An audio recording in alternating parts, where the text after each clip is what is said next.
शिव की ससुराल यानी कि भगवान शिव के अर्धांगिनी का घर वो कहाँ पर है, इस दुनिया में है भी या नहीं, और है तो कहाँ।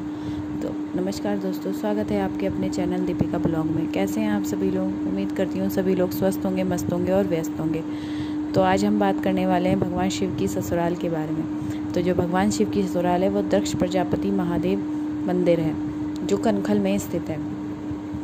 कहा जाता है कि भगवान शिव सावन के महीने में वहाँ एक्चुअल में निवास करते हैं, और वहाँ जो भीड़ उमड़ती है सावन के महीने में, दक्ष प्रजापति महादेव मंदिर की जो मान्यता है वो पूरे इंडिया में किसी भी मंदिर की उतनी नहीं है। सावन के मंथ में वहाँ पे कहा जाता है कि भगवान शिव सच में आके निवास करते हैं।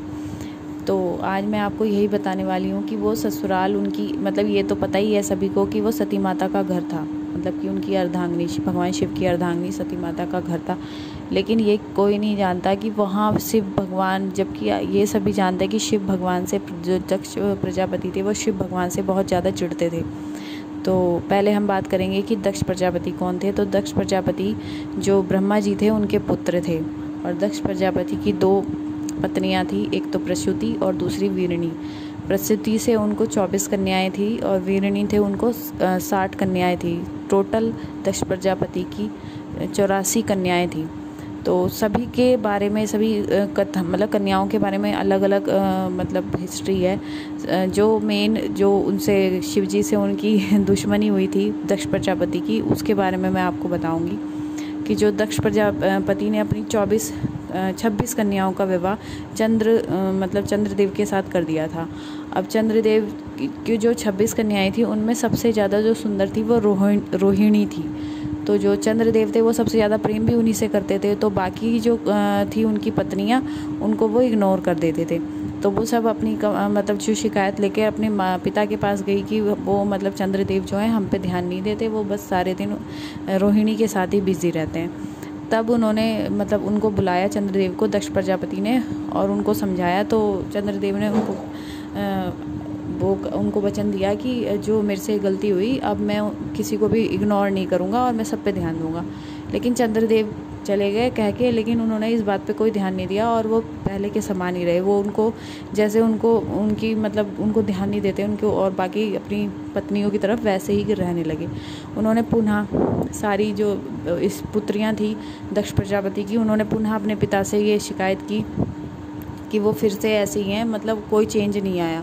तो उस बात पे दक्ष प्रजापति को बहुत गुस्सा आया और वो क्रोध में भरकर वहाँ चंद्रलोक गए, और चंद्रलोक में जाकर चंद्रदेव को मतलब बहुत समझाया, लेकिन वो मतलब समझाया नहीं। इस बार उन्होंने गुस्से में आके उन्हें श्राप दे दिया और कहा कि जो तुम्हारी वो है सुंदरता वो कम हो जाएगी अब दिन पर दिन।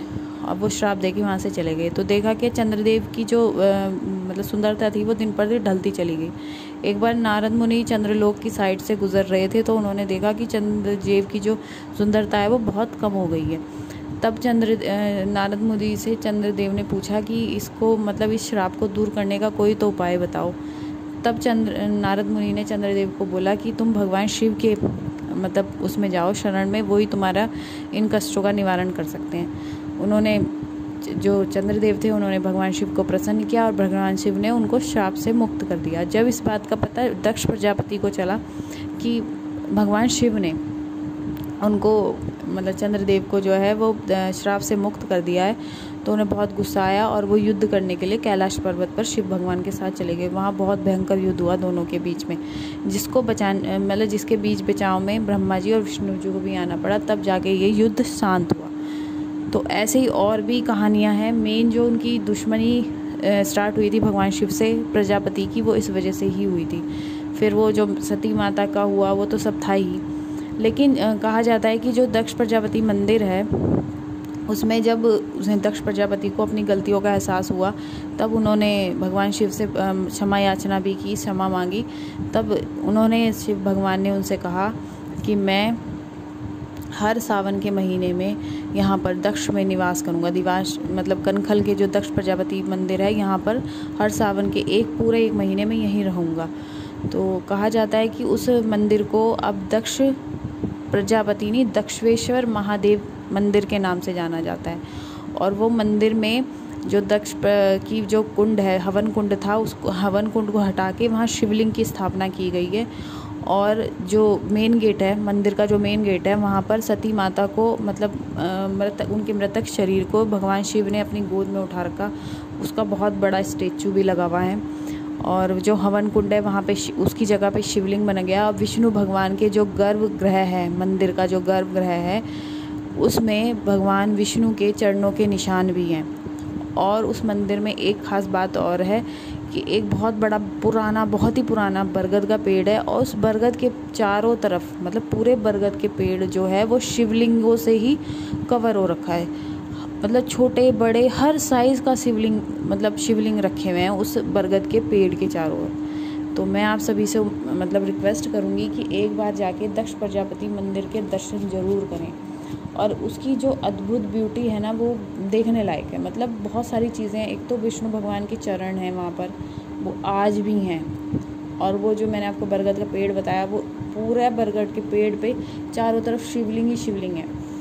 और जो हवन कुंड था जिसमें ये सब हुआ था, सती माता का दहन वगैरह सब हुआ था, वो अब वहाँ पे शिव जी की शिवलिंग बना दिया गया है। तो इसलिए आपको जब भी मौका मिले इस अद्भुत ब्यूटी को देखने ज़रूर जाएं। ओके, जो मेरे चैनल को फर्स्ट टाइम देख रहे हैं, प्लीज़ मेरे चैनल को सब्सक्राइब करें, लाइक करें और शेयर करें। Okay, bye.